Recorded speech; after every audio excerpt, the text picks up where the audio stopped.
Cuando estar lejos de tu pareja se siente mejor que estar cerca. Casi nadie llega a esta sensación de golpe. Llega despacio. Empieza con pensamientos que no parecen peligrosos. Hoy prefiero quedarme solo. Necesito un poco de espacio. Cuando no estamos juntos, me siento más tranquilo. Al principio, la persona no se alarma. Se justifica. Dice que es estrés, que es cansancio, que es una etapa. Pero algo se repite. El cuerpo se relaja cuando la otra persona no está. La respiración se vuelve más lenta. La mente se siente más clara. Y cuando llega el momento de verse, aparece una ligera tensión. No miedo. No rechazo. Solo una incomodidad sutil. Muchas personas me dijeron lo mismo durante esta investigación. Cuando estoy con mi pareja, siento que tengo que medir mis palabras. Siento que algo de mí se encoge. Me canso más rápido. Y entonces aparece la culpa. ¿Qué me pasa? Si la amo, ¿por qué me siento así? ¿Soy yo el problema? Estas preguntas no vienen de la frialdad. Vienen del conflicto interno. Desde la psicología y la neurociencia, aprendemos algo fundamental. El cerebro no busca romance. Busca regulación. Busca espacios donde pueda bajar la guardia. Donde no tenga que defenderse. Donde no tenga que anticipar tensión. Cuando una relación deja de ofrecer eso, el cerebro no avisa con palabras. Avisa con sensaciones. A lo largo de mis investigaciones, analicé estudios sobre estrés relacional. Observé respuestas neurológicas en vínculos prolongados. Y escuché historias de personas que seguían comprometidas, pero internamente agotadas. El patrón fue claro. El alivio en la distancia no es una decisión consciente. Es una respuesta automática del sistema nervioso. El cerebro empieza a asociar cercanía con desgaste y distancia con descanso. No porque haya dejado de amar, sino porque ha aprendido a protegerse. Este audiolibro nace para ponerle palabras a esa experiencia, que muchas personas viven en silencio. Porque sentir alivio al estar lejos no significa lo mismo. En todas las relaciones. En el noviazgo, esta sensación es una señal clave. El noviazgo es el espacio donde el cerebro evalúa si ese vínculo puede sostener una vida compartida. Si estar cerca se siente como carga. Esa información no debe ser ignorada. No para huir impulsivamente, sino para decidir con honestidad. Si esa es la persona con la que quieres construir tu futuro. En el matrimonio, esta sensación tiene otro significado. No siempre indica que el amor terminó. Muchas veces indica que el vínculo necesita atención profunda. El matrimonio implica atravesar etapas, donde la conexión se debilita, y puede ser reconstruida, si se trabaja de manera consciente. Pero aquí establecemos un límite claro desde el inicio. Hay dos situaciones donde el alivio en la distancia no debe reinterpretarse ni trabajarse. Debe respetarse. El adulterio y el maltrato físico. Fuera de estos casos, el alivio no es una sentencia. Es una advertencia temprana. A lo largo de este audiolibro, te voy a llevar por el mismo camino que yo recorrí. Investigaciones reales. Experimentos psicológicos. Neurociencia aplicada a la vida cotidiana. Vamos a entender qué ocurre en el cerebro cuando la cercanía deja de sentirse segura. ¿Por qué aparecen esos pensamientos? ¿Y qué se puede hacer antes de que el vínculo se cierre por completo? Si alguna vez pensaste, me siento mejor cuando no estamos juntos. Este audiolibro no es para juzgarte. Es para ayudarte a comprender qué está intentando decirte tu mente antes de tomar una decisión que cambie tu vida. Ahora sí, comencemos. Porque el primer hallazgo de esta investigación explica exactamente por qué el alivio en la distancia no es frialdad, sino información emocional. Capítulo 1.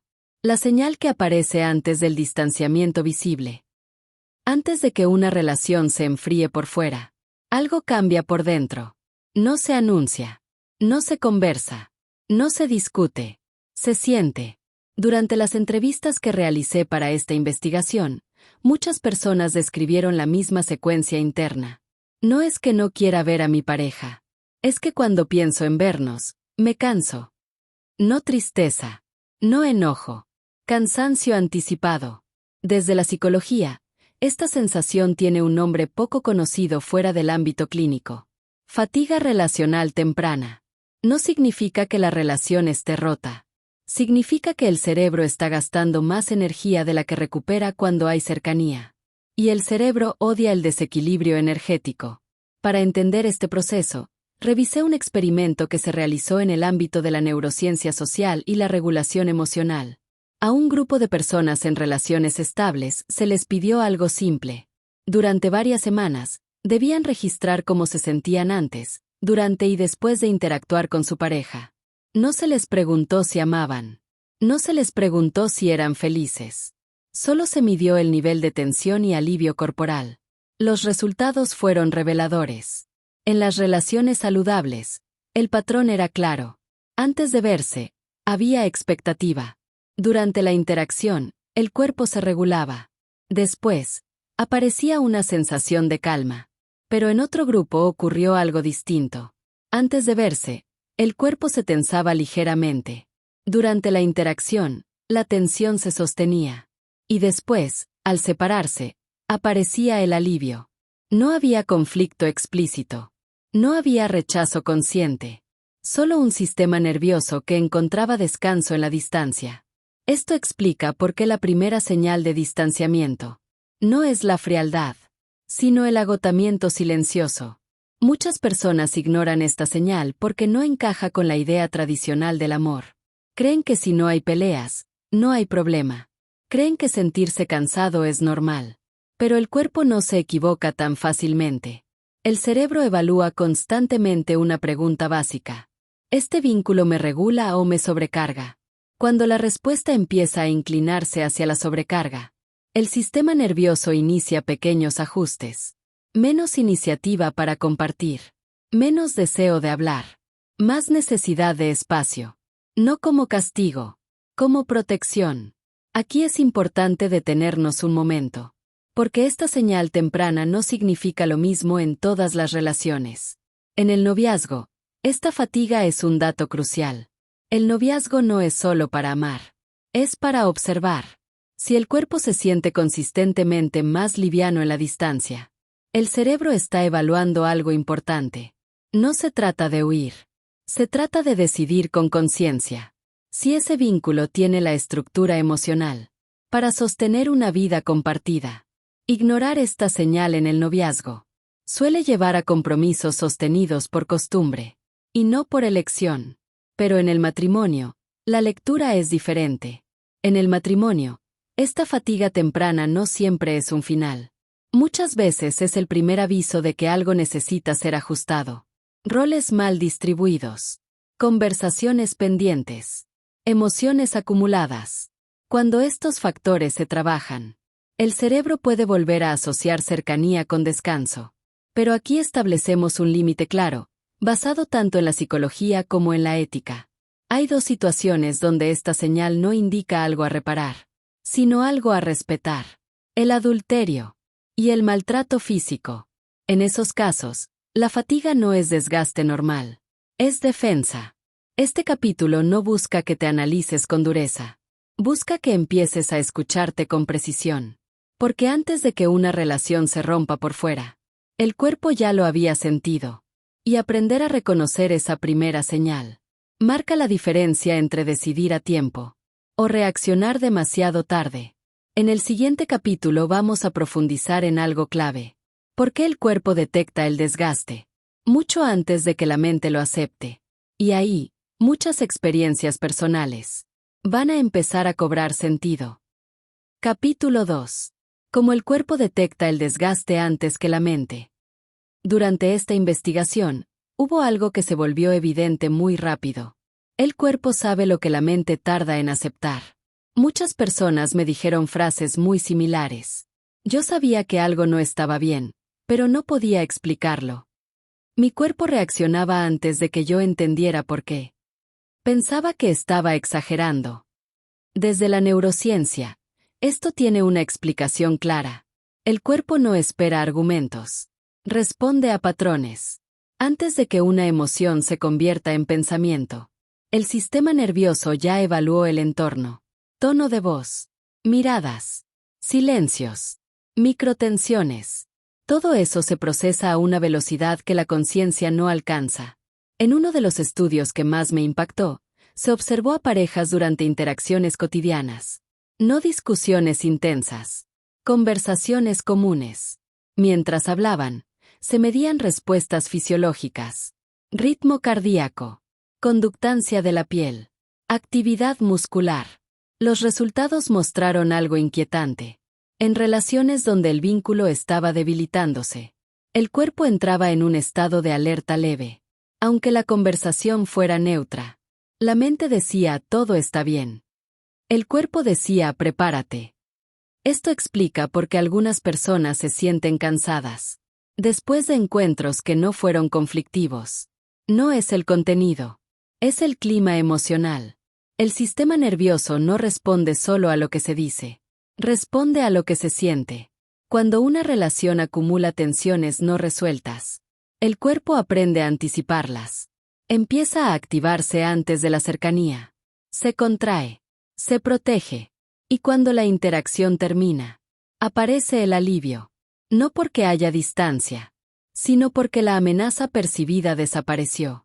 Muchas personas interpretan esta reacción corporal como frialdad o como desamor, pero desde la psicología, es una respuesta adaptativa. El cuerpo intenta conservar energía emocional. Aquí aparece un punto clave. El cuerpo no distingue entre relación mala y relación desgastada. Solo distingue entre regulación y sobrecarga. Si la cercanía genera más activación que calma, el cuerpo ajusta. Esto ocurre incluso en personas profundamente comprometidas. Amar no desactiva el sistema nervioso. La seguridad sí. Por eso, muchas personas se sorprenden al sentirse mejor a solas, aunque sigan amando a su pareja. No es contradicción. Es fisiología. Ahora bien, esta información debe leerse de forma distinta, según el tipo de relación. En el noviazgo, el cuerpo actúa como un filtro preventivo. Está evaluando compatibilidad profunda.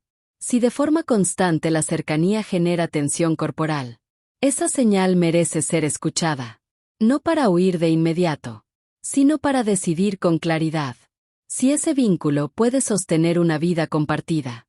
Forzar al cuerpo a ignorar estas señales en el noviazgo suele llevar a relaciones sostenidas por voluntad, no por bienestar. Pero en el matrimonio, la lectura vuelve a cambiar. En el matrimonio, el cuerpo también se ve afectado por etapas. Estrés externo, cargas acumuladas, roles desequilibrados. Cuando estos factores se reconocen y se trabajan, el sistema nervioso puede recalibrarse. El cuerpo puede volver a sentir seguridad en la cercanía. Pero una vez más, debemos ser claros. Hay situaciones donde la activación corporal no debe normalizarse. No debe reinterpretarse. El adulterio rompe la seguridad básica. El maltrato físico convierte la cercanía en peligro real. En estos casos, el cuerpo no está exagerando. Está protegiendo la integridad. Este capítulo busca ayudarte a algo muy concreto. Dejar de pelearte con tu cuerpo. Porque muchas decisiones dolorosas no nacen de la mente confundida, sino de un cuerpo que intentó avisar durante demasiado tiempo. En el siguiente capítulo vamos a explorar qué experiencias específicas entrenan al cerebro para asociar cercanía con desgaste. Y ahí, muchas dinámicas invisibles van a hacerse evidentes. Capítulo 3. Las microexperiencias que entrenan al cerebro a alejarse. Cuando una persona empieza a sentirse mejor lejos que cerca, casi nunca puede señalar un solo evento como causa. No hubo una gran traición. No hubo una discusión definitiva. No hubo un momento claro de quiebre. Y eso confunde. Porque el cerebro no se aleja por golpes grandes. Se aleja por repeticiones pequeñas. Durante esta investigación, encontré un patrón constante. Las relaciones no se desgastan por lo que pasa de vez en cuando, sino por lo que pasa todos los días. Y nunca se repara. La psicología llama a esto aprendizaje relacional implícito. El cerebro aprende cómo funciona un vínculo. A partir de microexperiencias emocionales. Momentos breves. Casi invisibles. Pero persistentes. Por ejemplo, una emoción compartida que no recibe respuesta. Un comentario que es minimizado. Una necesidad que se posterga una y otra vez. Cada uno de esos momentos, por sí solo, parece insignificante. Pero el cerebro no los evalúa individualmente. Los acumula. En uno de los estudios más reveladores que analicé, se observó a parejas durante interacciones cotidianas, sin conflictos explícitos. Lo que se midió no fue el contenido de la conversación, sino algo más sutil, la respuesta emocional. Cuando una persona expresaba algo personal y no recibía validación, el cuerpo mostraba una microactivación de estrés, no lo suficiente para generar pelea, sí lo suficiente para dejar huella. Con el tiempo, el cerebro aprendía algo claro. Expresarme aquí cuesta. Acercarme aquí no alivia. Y entonces comenzaba el ajuste. Menos expresión. Menos iniciativa. Más reserva interna. No como castigo. Como estrategia de supervivencia emocional. Aquí aparece una verdad incómoda. Muchas relaciones se mantienen estables, mientras el vínculo interno se debilita. Desde afuera, todo parece normal. Desde adentro, el cerebro ya está entrenándose para la distancia. Esto explica por qué muchas personas no saben en qué momento dejaron de sentirse cerca. No hubo un antes y un después evidente. Hubo una suma. Microexperiencias que no parecían importantes, pero que enseñaron al cerebro que la cercanía no siempre es segura. Ahora, esta información necesita contexto. En el noviazgo, estas microexperiencias cumplen una función clave. El cerebro está evaluando compatibilidad emocional real, no compatibilidad de valores declarados, compatibilidad de regulación emocional. Si el vínculo se construye sobre microinvalidaciones constantes, el cerebro registra una señal clara. Ignorarla en esta etapa suele llevar a relaciones que se sostienen por ilusión y no por bienestar cotidiano. Pero en el matrimonio, estas microexperiencias no siempre indican un final. Muchas veces indican desgaste acumulado, responsabilidades, rutina, falta de espacios de reparación. Cuando estas dinámicas se hacen conscientes y se trabajan de forma sostenida, el cerebro puede desaprender la distancia, puede volver a asociar cercanía con alivio. Pero nuevamente, debemos marcar los límites con claridad. Hay microexperiencias que no entrenan, rompen. El adulterio no es una microexperiencia. Es una ruptura estructural del vínculo. El maltrato físico no desgasta, amenaza.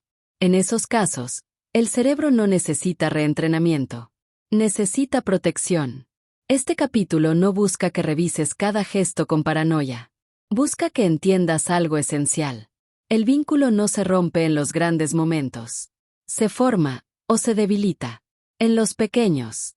Y aprender a observar esas microexperiencias es aprender a intervenir antes de que la distancia se vuelva la única forma de descanso.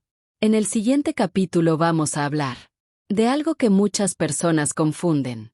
¿Por qué el silencio, cuando se prolonga, puede desgastar más que una discusión abierta? Y ahí, muchas dinámicas que parecían tranquilas van a empezar a verse con otros ojos. Capítulo 4. Conversaciones que no explotan, pero erosionan. Durante mucho tiempo se creyó que el mayor enemigo de una relación eran las discusiones, los gritos, los conflictos visibles, las peleas abiertas. Pero esta investigación mostró algo distinto. Las relaciones no se desgastan primero por lo que se dice mal. Se desgastan por lo que no se dice nunca. Muchas personas describieron el mismo fenómeno.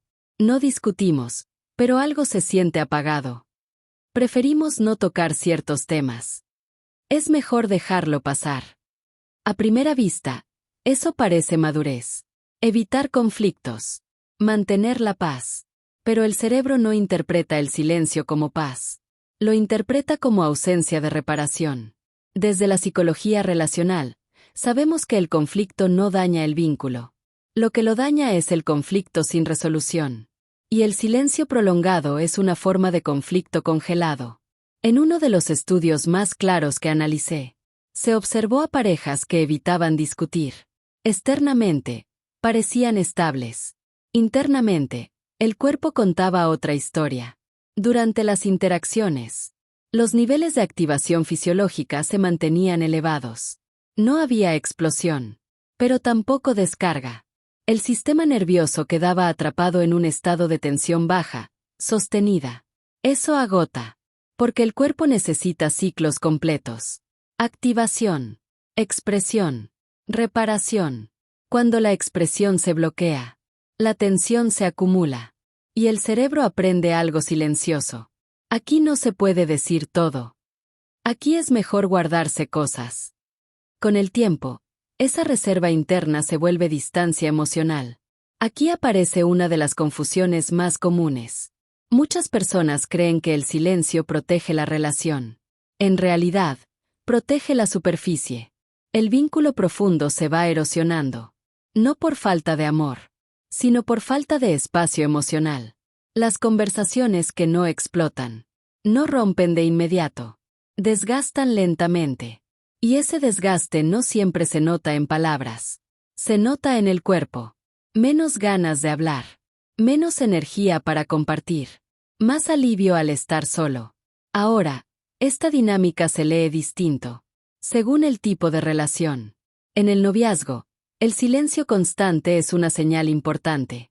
El noviazgo es el momento de observar si el vínculo permite autenticidad emocional, si hay temas que no se pueden tocar, sin generar tensión o retirada. El cerebro registra una limitación estructural. Ignorar esto en el noviazgo suele llevar a relaciones donde la cercanía requiere autocensura permanente. Pero en el matrimonio, la evitación del conflicto no siempre indica incapacidad. Muchas veces indica miedo al daño o agotamiento acumulado. Cuando se crean espacios seguros para hablar, sin ataque ni defensa, el silencio puede transformarse. El cerebro puede reaprender que expresar no es peligroso. Pero nuevamente, es fundamental marcar un límite claro. El silencio que encubre adulterio no es protección, es engaño. El silencio frente al maltrato físico no es prudencia, es riesgo. En esos casos, el cuerpo no se relaja con la distancia, se defiende. Este capítulo no busca empujarte a discutir más. Busca invitarte a algo más profundo. Preguntarte si en tu relación hay cosas que ya no se dicen, para que todo siga bien. Porque cuando la calma depende del silencio, el alivio empieza a encontrarse en la distancia. Y eso es una señal que merece atención. En el siguiente capítulo vamos a explorar qué ocurre cuando la cercanía emocional empieza a sentirse insegura. Y ahí, muchas reacciones que parecían exageradas van a empezar a tener sentido. Capítulo 5. Cuando compartir deja de sentirse seguro. En casi todas las entrevistas que realicé, hubo un momento silencioso. No porque la persona no supiera qué decir, sino porque sabía exactamente qué sentía. Y nunca lo había dicho en voz alta. Antes le contaba todo. Ahora lo pienso 2 veces. Hay cosas que ya no comparto. Ese cambio no ocurre de golpe. Ocurre cuando el cerebro deja de asociar la apertura con alivio. Desde la neurociencia, la seguridad emocional no es una idea, es una experiencia repetida. El cerebro decide si un vínculo es seguro, según lo que ocurre después de compartir, no durante.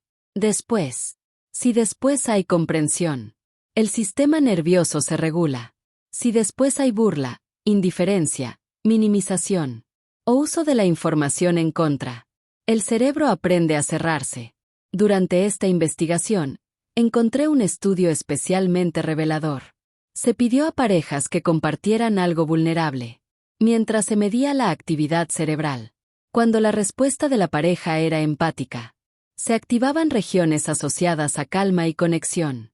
Cuando la respuesta era fría o invalidante, se activaban zonas relacionadas con amenaza. El cerebro no distingue entre amenaza emocional y física. en términos de activación inicial. Por eso compartir algo íntimo y recibir una mala respuesta puede sentirse tan intenso. Con el tiempo, el cerebro ajusta. No deja de amar. Deja de exponerse. Empieza a seleccionar qué decir, qué callar, qué guardar para sí.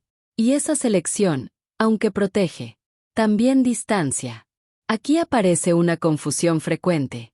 Muchas personas creen que ya no comparten, porque dejaron de sentir.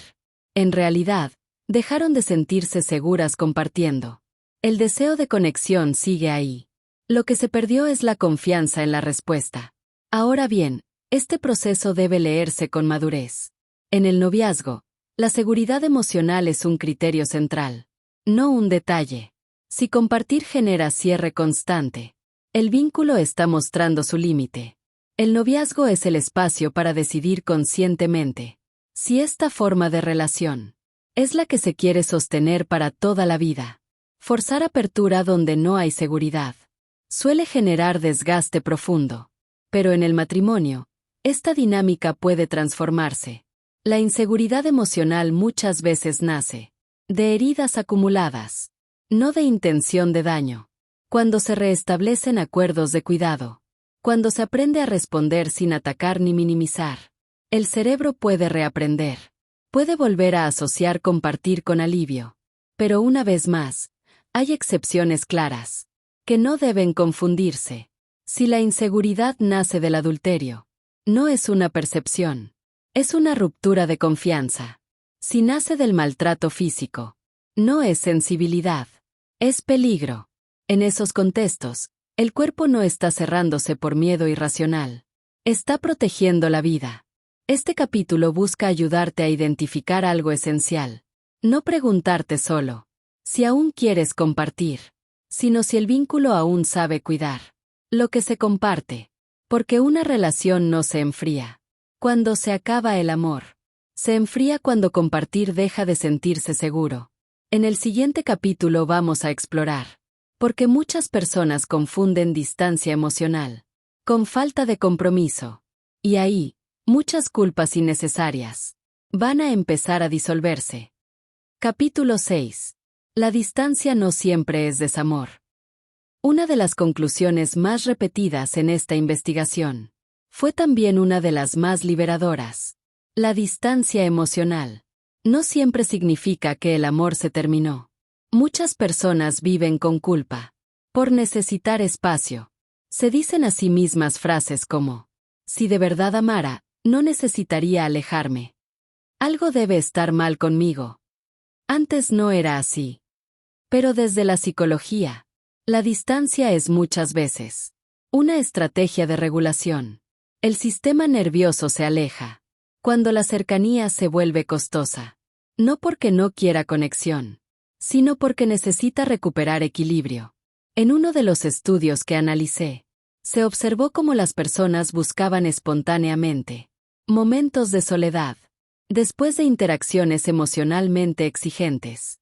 No como castigo, no como rechazo, como reparación. La cercanía constante, sin pausas de regulación, satura. Y cuando el cerebro no encuentra alivio dentro del vínculo, lo busca fuera. Aquí aparece una diferencia crucial. La distancia saludable no corta el vínculo, lo sostiene, permite volver con más claridad, más presencia, más disponibilidad emocional. La distancia defensiva, en cambio, aparece cuando la cercanía hiere, cuando estar cerca implica tensión, control o desgaste. El cerebro no analiza intenciones, analiza sensaciones.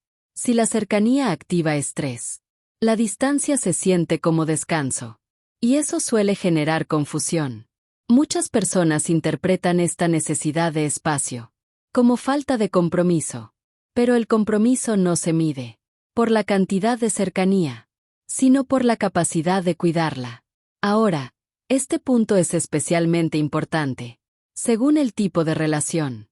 En el noviazgo, la distancia frecuente es una señal que merece honestidad, no para culparse, sino para decidir. Si la relación requiere alejarse constantemente, para poder sentirse bien. Es válido preguntarse si este vínculo puede sostener una vida compartida. El noviazgo es el momento de observar cómo se regula el vínculo, en la cercanía y en el espacio. Pero en el matrimonio, la distancia puede ser una herramienta, un recurso consciente, para evitar desgaste mayor. Cuando se acuerda, cuando se explica, cuando se usa para reparar, y no para castigar, el espacio fortalece. El problema no es la distancia, es la distancia sin sentido compartido. Y nuevamente, debemos ser claros. La distancia no justifica el adulterio. No es una forma válida de buscar regulación. Y la distancia no debe usarse para escapar del maltrato físico. En ese caso, no es estrategia, es protección. Este capítulo busca quitar una carga pesada. No toda distancia es huida.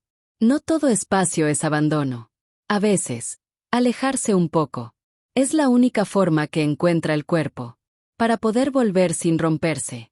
En el siguiente capítulo vamos a hablar de algo que muchas personas evitan mirar. ¿Qué ocurre cuando la relación empieza a sostenerse? Más por miedo a perder que por deseo de compartir. Y ahí, muchas decisiones internas van a empezar a ordenarse. Capítulo 7. Cuando el miedo reemplaza al deseo. En las etapas finales de esta investigación, apareció un patrón silencioso, pero muy poderoso.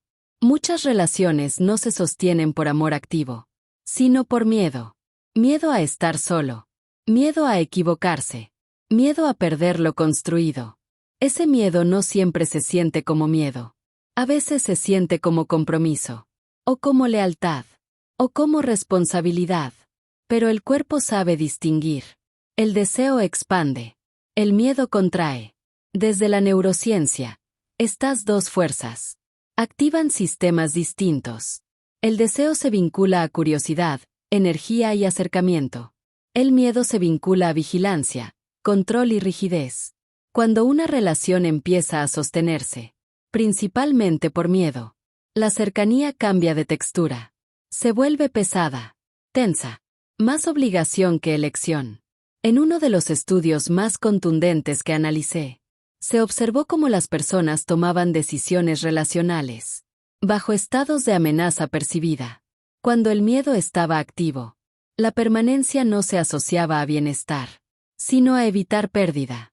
El cerebro elegía lo conocido, aunque fuera incómodo, porque lo desconocido parecía más peligroso. Y así, muchas personas permanecen, no porque quieren estar, sino porque temen irse. Aquí aparece una distinción esencial. Permanecer por elección no se siente igual que permanecer por miedo. La elección tiene presencia. El miedo tiene tensión. Ahora, este punto requiere madurez. Según el tipo de relación. En el noviazgo, permanecer por miedo es una señal clara de revisión. El noviazgo no está diseñado para ser sostenido por temor. Es el espacio donde se decide conscientemente si se desea construir una vida juntos, si el vínculo se mantiene, principalmente por miedo a perder. El cuerpo ya está indicando que algo no está alineado. Pero en el matrimonio, la lectura es distinta. El matrimonio atraviesa etapas, donde el deseo puede disminuir temporalmente, sin desaparecer. Estrés, cansancio, responsabilidades pueden opacar el deseo, sin reemplazarlo completamente. Aquí la clave no es huir del miedo, sino no dejar que gobierne. Cuando el miedo se reconoce y se trabaja, el deseo puede reactivarse. Pero hay límites que no deben confundirse. El miedo provocado por adulterio no es una etapa, es una ruptura de confianza. El miedo generado por maltrato físico no es desgaste, es amenaza real. En esos casos, permanecer no es valentía, es riesgo. Este capítulo busca ayudarte a hacer una pregunta honesta. No me quedo o me voy, sino, ¿desde dónde me estoy quedando? Porque una relación que se sostiene solo por miedo no se vive, se sobrevive. Y cerrar este recorrido de investigación Nos deja con una claridad fundamental. El vínculo sano no elimina el miedo. Lo contiene. No apaga el deseo. Lo protege. Y cuando el deseo puede existir sin miedo, la cercanía